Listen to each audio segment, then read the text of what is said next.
Right, so in this video, I am going to show you how to bind the geometry to the skeleton and also use the painting weights tool to clean up the bind so that your mesh deforms correctly when you start moving your joints around. And it's actually a pretty easy process, especially since we have kind of a simple rig and a simple character as well. So, I'm going to go ahead and select my surfaces and then make sure that I select my joints last, just like that.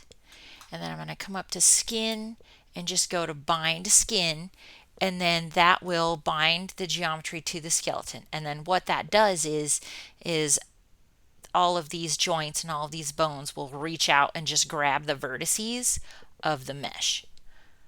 So we've got that bound just like that.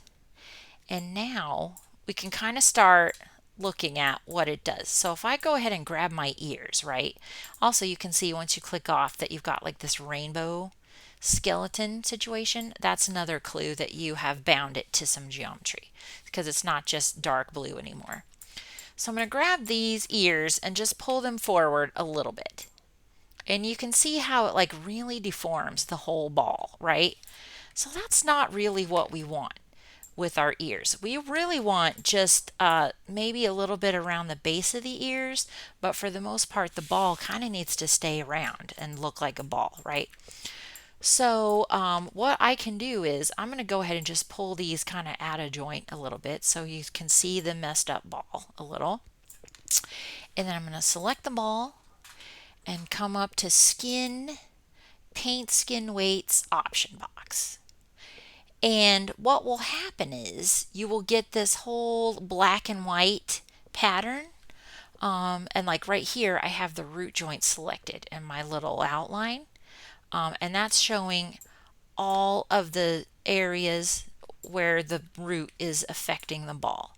So, and the lighter it is, the more it's influencing, and the darker it is, it's not influencing. So all of this black up here is not being influenced by the root in any way. And then down here, that's where it's being the most influenced. So it's just a grayscale map of how the joints are grabbing onto the vertices. But what we want to do is come up here to our ears, because that's the part we want to correct, right? So I am going to start out with the very tips of our ears, right? I'm going to just select right ear 3. And you see how on the ball we have all this gray. We really want black mostly everywhere for this end ear joint, right? So what you can do is come over here in our brush settings for our painting skin weights, and this value is set to white, right? See how it says 1? If I go to paint on this ball, it'll paint white. And so now all of this is going to really be influenced by that one joint. So we don't want that. We can turn the value down to 0, and that will paint black. And that will take off the influence of this joint from our mesh. So if I go around and just paint black everywhere where I see gray for that joint, that will fix that up a little bit. And then we're going to do the other joint as well because we kind of have the same situation. And what you're going to need to do is go to all of your joints probably and figure out if some of them are influencing parts of the mesh that you don't want them to influence. So we've got those into ear joints. We're going to go to the middle ear joint now. Yeah, see all that influence that that middle ear joint is doing. We don't want any of that. We want it just right around the base of the ear and nowhere else. So I'm just going to paint black, and that's going to take out all that influence of those joints from the ball. And you can start to see the ball shift shape a little bit too, because it's kind of losing that influence right there. We'll come up here and just paint around the top. That's probably good. We'll do the right ear too as well. And again, yeah, we got the same whole business here that we need to paint out.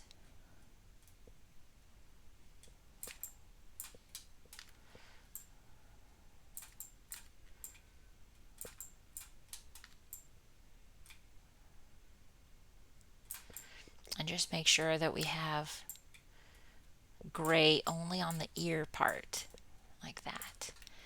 And then we'll go down to the bottom ear joint, our ear joint 1, and there's a whole lot of that still. So we'll start to paint that out. It's even going to the other side a little bit too. Yeah, make sure you get up here on the top as well.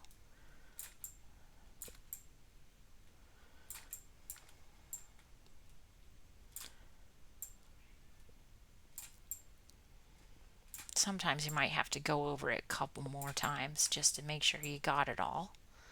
Oh yeah, and see how I got a little bit too far up in there? I'll just undo and make sure not to paint up that high again.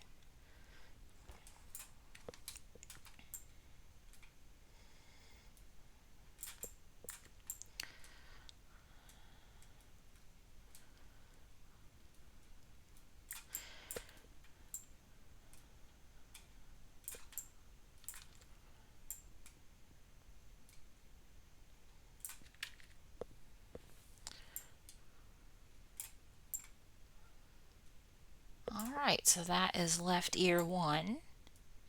And we'll do right ear 1 as well. And yeah, again, that's a whole lot of influence here on the top that we can get rid of. And you can see how the ball is going back to a little more round shape now that it's not being influenced by those ear joints anymore. So that's correcting that excessive deformation by just taking the influence away from the vertices that don't need to have it from the joints.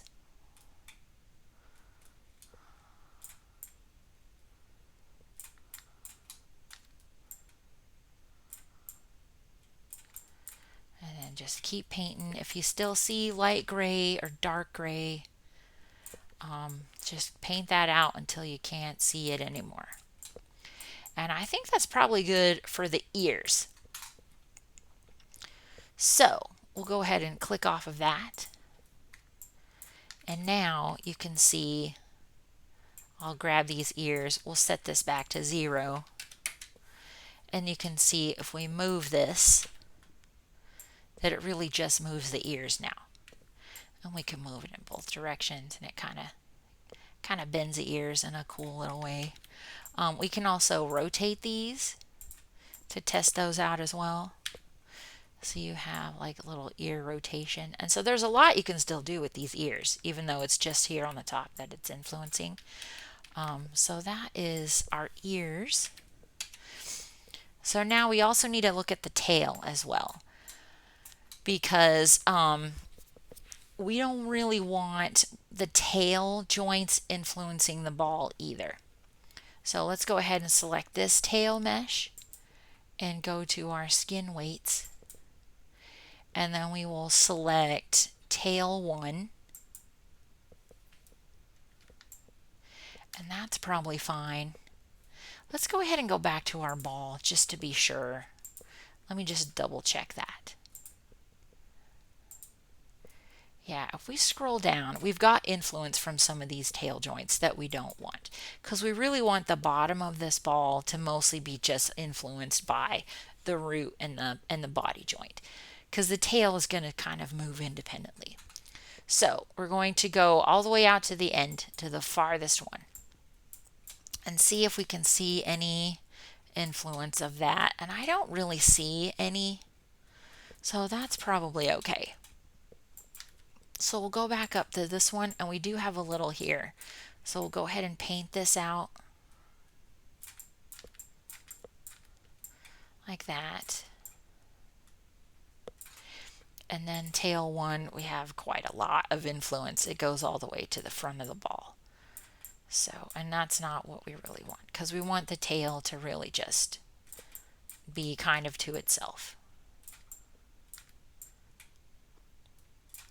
And you could, like, if you wanted to turn this up, like maybe you wanted a lot of influence on a joint, you could turn the value back up to white, and that would assign a whole lot of the influence of those vertices to a certain joint, depending on what you have selected.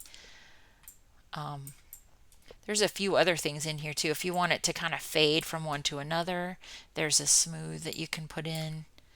Sometimes though, if you use smooth, it will sort of assign the influence of the joints in a kind of random way that you don't have a lot of control over.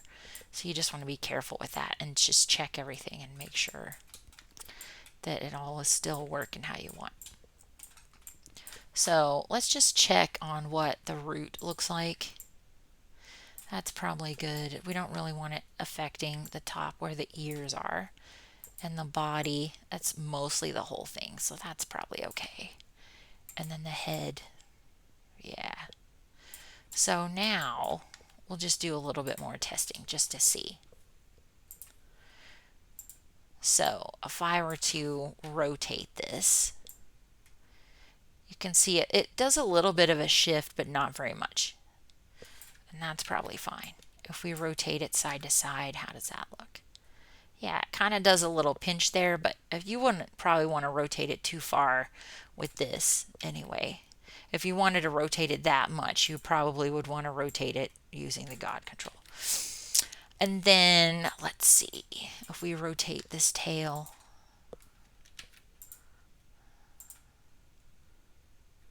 It doesn't really affect the ball at all, which is what we want.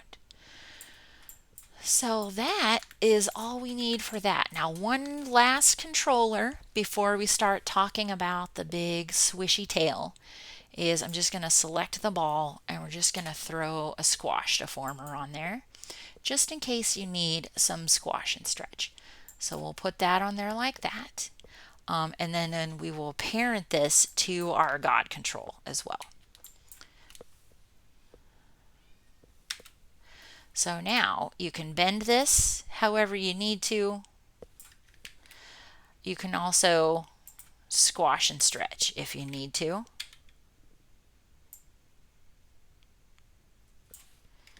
And the squash and stretch will move with the ball because we have it parented to the God control. And you can also combine it too. If you want to take the body, we might want to make that a little bit bigger. No, we can't right now. That's fine. Maybe we'll take the squash handle and make that a little smaller. That way you can tell the difference between the squash handle and the body. But if we wanted to sort of rotate this and then also do some squash and stretch on there, that would still work. So you could combine the two and get a lot more control of how you want the ball to be. So that is all set up now with the painting the weights and binding the skeleton to the mesh. We have all the controls set up now except the tail. And so we're going to do that next.